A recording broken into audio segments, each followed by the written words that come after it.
Oftentimes you go to old museums and look at art books, you see pictures of oftentimes monks, and they're standing there in a window and they're holding a skull and they're looking at it, and you think, well, that's kind of dark. It is. But you need to understand what really is going on there. It's the contemplation of mortality. He's not just looking at a skull. Do you know what he's doing? He's looking at himself. That monk knows, this will be me in a twinkling of an eye. Strong men grow old, and old men die. Yes, strong men die. Men who are genius die. Strong men grow weak and die. All men die.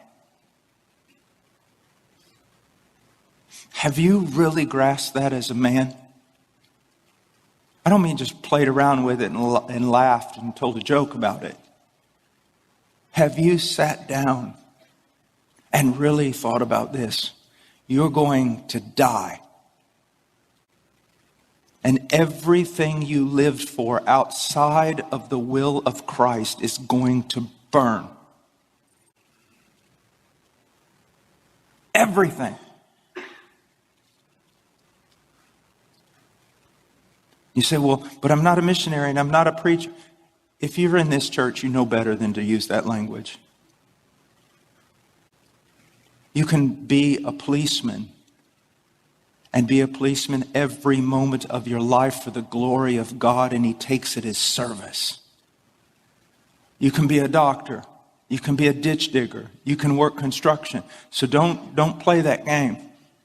It doesn't matter who we are. Missionary in the Congo, or construction worker out on the highway. If we know Christ and Christ knows us, there's no longer the division of secular and sacred in our life. Everything is sacred if it's offered to him. And he takes it as service to him. One of the most life-changing things that I experienced before I was converted. As a matter of fact, it's one of the things that led to my conversion. My father, I was many times afraid of him. He was big. He was strong. He was good. I wanted to be like him in so many ways. We're running with a roll of wire, putting up a fence for the horses. Put a pole between the wire, one man on one side, one on the other, and you roll it out. And all of a sudden, when we were talking about upcoming basketball season and all kinds of things. And all of a sudden, I looked down and then I heard him scream. I felt the wire drop. I grabbed him. We fell to the ground. He was dead. I realized at that moment, it didn't matter if I was like my father, who I never thought I would be like. It doesn't matter. He's dead. Be strong like him and die. Courageous like him and die. Successful and die. Intelligent and die. You fall in love. You lose her in the end. You need to contemplate. You need to get away from media and contemplate your own death. And contemplate everything you have invested in. Where are your investments? When I was at the University of Texas, I had to study a lot of different things for my major in economics, finance, just all sorts of things, engineering, everything. And I remember after I became a Christian and some of my friends said, "What are you doing?"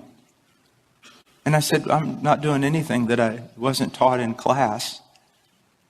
And they all knew it was very anti-Christian university. And they said, "What do you mean?" I said, "Well, remember investments. I've not stopped investing.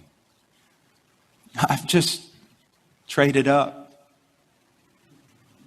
I'm not going to invest in this place anymore because I seriously believe it's going to burn and everything that's going to burn with it. And the one who signs on the dotted line, the co-signer with you in this world, he hates you. He's going to take you for everything you have. I'm just changing where I'm investing. Where are you investing? Where? Are you investing in your own godliness? How much time a day are you investing in your own godliness? Because your wife's greatest need is a new husband. A better you. How much time are you investing in your wife? How much time are you investing in the godliness of your children and in intercession for them? How much are you investing in your local church? Never forget this in the Lord's Prayer after he says, hallowed be thy name, thy kingdom come, thy will be done. He says, give us this day our daily bread. People make all kinds of nonsense about that text. Well, it's not talking about give us bread for 90 years. It's give us daily bread. All these different things, and they miss the entire point. You know what the point of it is? You know what's really going on there? You're praying in this way. Here you see the heart of Christ. You're saying, God, my only reason for existence, the reason for my breath, is that your name be hallowed, that it be placed in a category totally distinct from all other categories and honored above all categories. I want to live for that, for your name being hallowed, for your kingdom to come, for your will to be done. Now, give me this day my daily bread. Lord, I don't want riches. I don't want luxury. I don't need anything. Just give me enough food and shelter and clothing so that I can devote my life to fulfilling those three things I prayed about. Just give me the sustenance I need to keep serving you. That's what a man does. In the creation commission, Adam's told to go out and bring God's kingdom, bring God's rule, subdue everything in the world to the will of God for the glory of God. I believe in one sense, the call of the Great Commission and every command to the family and all the commands given to us with regard to every aspect of our life is almost a recommissioning of that in some sense. We are to go out. We are to subdue ourselves. We are to subdue our families. We are to subdue the world to the reign of Christ. That's the only reason we need food. It's to do that. You see. Because the world is passing away. And I'm well aware that there are so many people that I love so dearly, that are passing away with it. They're passing away. Depart from me. I never knew you. You see, this is not your home. This is a place that you've been thrown down into to do battle. That's why you live. That's why you live. Now, I want to go on to something else. I want to look for just a moment at this world. And the first thing I want to do is I want to go to a strange passage over in Isaiah chapter 3.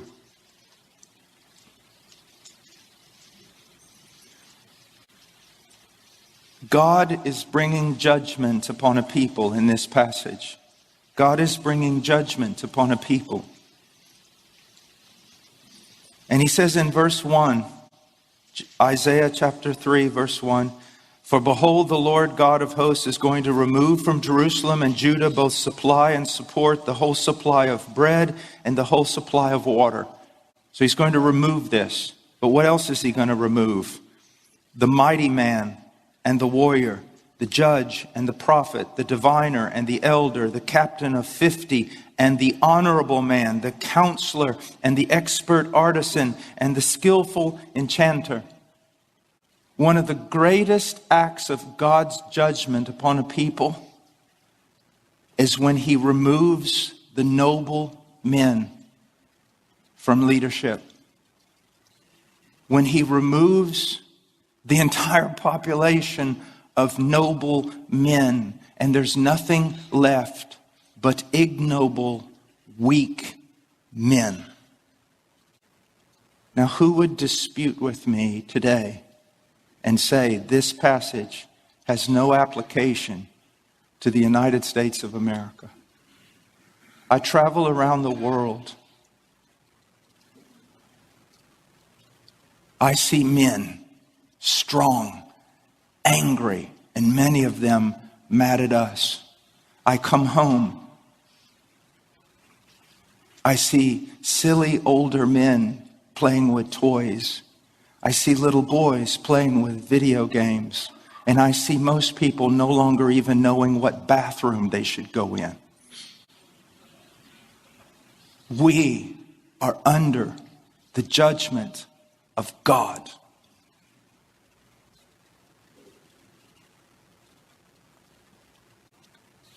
Look at verse 4.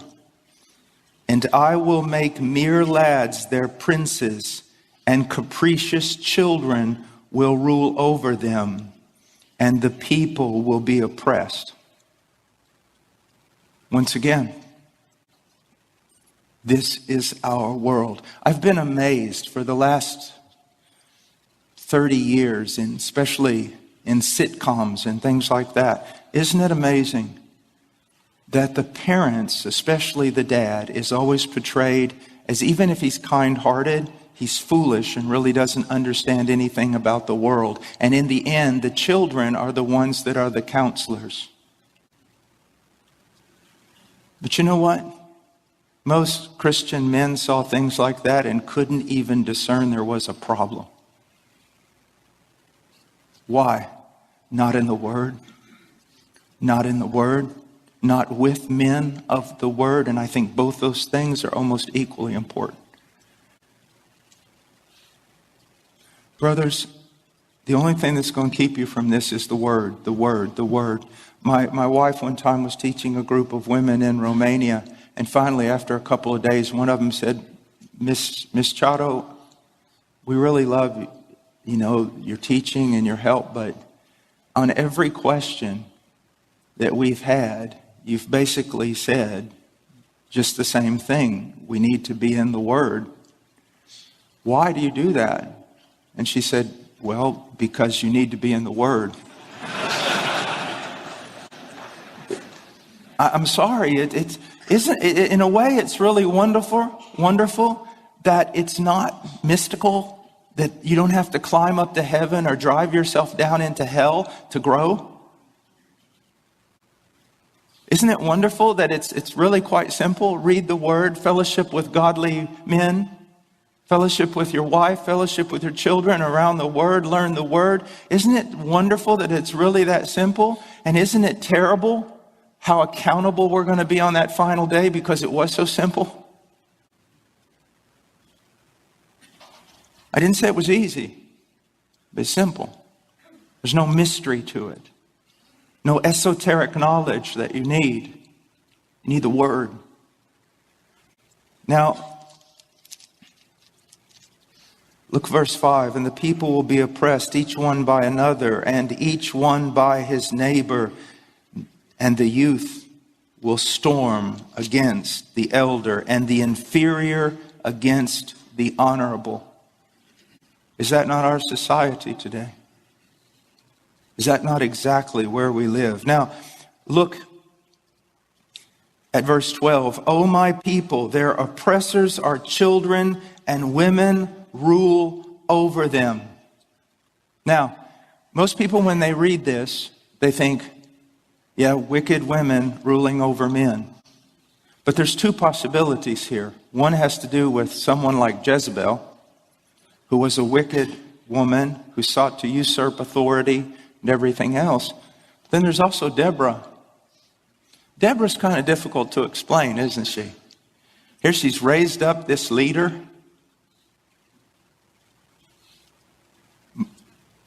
Trying to put everything together in the scriptures, it's my opinion that that Deborah was raised up as a rebuke to men.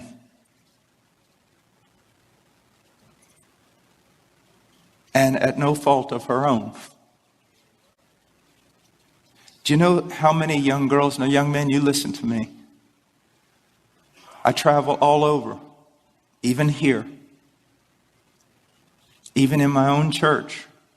How many young girls between the ages of 25 and 35, godly, smart, intelligent, strong, capable,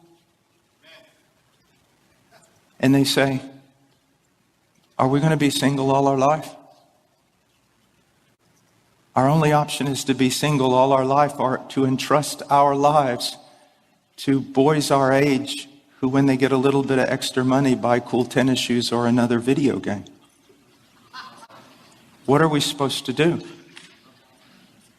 Brothers, the Chinese say there are no bad students, just bad teachers. What kind of legacy did you leave? Some of you were laughing. What kind of legacy have you left? What have you done? I am not going to stand here and curse the darkness and make fun of a younger generation. I'm not going to do it. Because when you look in Israel, a generation was raised up who did not know the Lord. And whose fault was that? The previous generation. Yeah, you guys might not be playing video games, but a lot of you have wasted so much of your time doing the stupidest, silliest things, of which men are beyond that. No, brothers, I'm telling you, it was a great thing for me to learn that my life, that I should go to the casket poured out. That life is supposed to be difficult. That self-sacrifice hurts. That it's not about me. You say, oh, it's about Christ. Be careful of a theology of glory. It is about Christ. But if it goes no further than that, the words you've said are nothing more than a meme. It's all about my wife. It's all about my children. Then it's all about my church. And then it's all about the elect people of God who have yet to hear the gospel of their salvation. That's what it's all about. That's what it's really all about. I know professional men in this church, and I know professional men in other places around the world that are extremely professional, extremely busy, and they witness to more people in 1 week than I do in 6 months. Through their professions, through their things, they have Bible studies, they encourage, maybe they don't do that, maybe they don't have the gift of teaching, but you go to their home and you see their children and their wives. They're not about gaining something in this world. They're just using the gifts that they have in order to serve in those concentric circles of concern. Now, what do I mean by that? This is the way I've ordered my life. It was based on a book on evangelism that was written about 40 years ago by a very godly man, Concentric Circles of Concern. But I took it and changed it up a little bit. In the middle of that circle is me. You say, well, that doesn't sound very Christian. Well, it is. And what am I saying when I say the middle of that circle is me? The greatest thing I can do for everyone else on this planet is to be a better Paul Washer. And what does that mean? To seek to be more conformed to the image of Christ. If I do not start with me in the Word and renewing my mind, nothing else works. Nothing else works. So first of all, as men, what do we do to combat this? What do we do? First of all, our great goal should be to be conformed to the image of Christ in character. Isn't it amazing that the qualifications for an elder are almost exclusively character? And you say, well, I'm not an elder. I don't have to worry about that. What you have to understand is in that list in Titus 1 and 1 Timothy 3, what he's basically saying is this: an elder needs to be a mature Christian, and this is what a mature Christian looks like. A husband needs to be a mature Christian, and this is what a mature Christian looks like. Character, to grow in conformity to Christ, which starts by cultivating the mind of Christ in the Word of God, and then growing. If you don't know anything about the principles of marriage, but you're a man who walks full of the Holy Spirit and bearing the fruit of the Spirit, you're going to be okay in your marriage. Now, you need both things. But the one without the other just doesn't work. And so that's the first concentration you should be thinking of. I need to be a clean tool, a useful tool, an accurate tool. And then from there, what is our greatest concern? Your wife. Your wife. Her godliness, her sanctification, her prosperity as a person, her flowering, your wife. What about me? Okay, you die. That's your job. You say, well, I don't like that. Then don't walk around pounding your chest like a gorilla and saying you're a man. Because a man is someone who dies to self for his bride. Because Jesus was not a man, he was the man. And we follow him. And then you give your life to your children. Well, I thought children were first. Now there's your problem. Greatest thing you can do for your children, men, is to love their mom. And do you know why so many women hate their daughter-in-laws? Because it's your fault. Yeah, sin has many consequences. So as a husband, you neglect your wife. You neglect affection, intimacy, growing as friends. You neglect all these things. And so your wife, she needs that. She needs that. She's a faithful woman. She's not going to commit adultery. But now you forced her to find it somewhere else, and she finds it in her children. And her children start supplying for her all the affection that she's not getting from her husband. And then when other people come along to take her children away, she can't stand it. And that's your fault. That's my fault. You see, obedience and God's commands.